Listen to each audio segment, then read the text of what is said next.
Did you know that the United States once made a coin worth just half of 1 cent?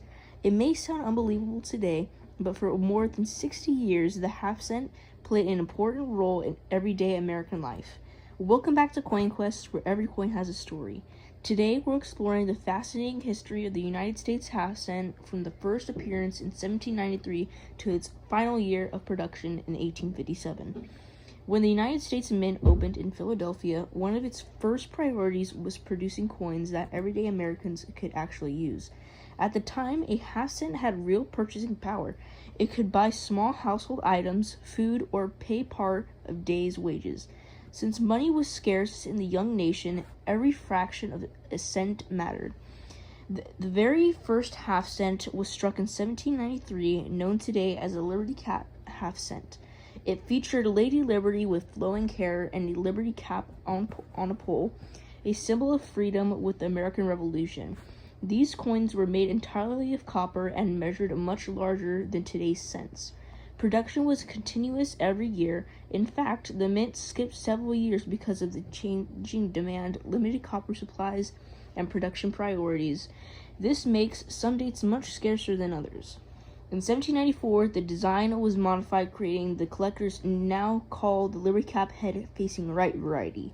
Then in 1800, the Mint introduced the draped bust half cent, featuring a more refined portrait of Lady Liberty that reflected the growing confidence of the young nation.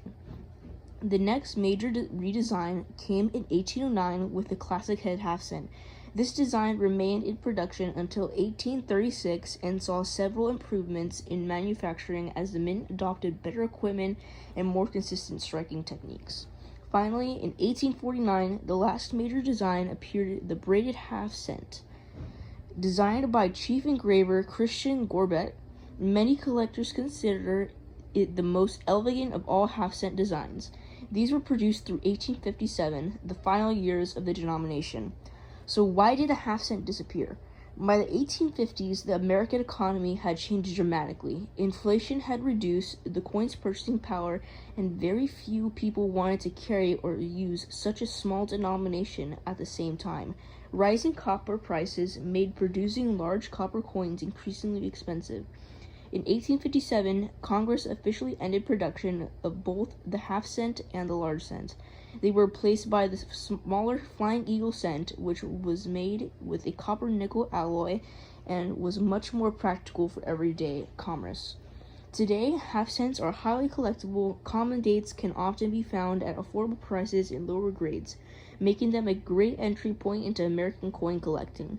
On the other hand, rare dates, high-grade examples, and coins with exceptional eye appeal can sell for thousands or even tens of thousands of dollars.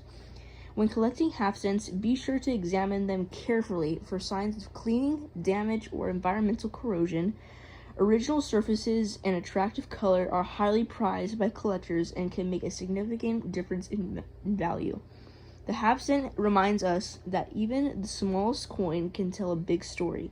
It witnessed the early years of the United States, survived periods of war and economic change, and remains an enduring symbol of America's numismatic history. Do you own a United States half cent, or is there one you'd love to add into your collection? Let me know in the comments. I always enjoy hearing about your collections and discoveries.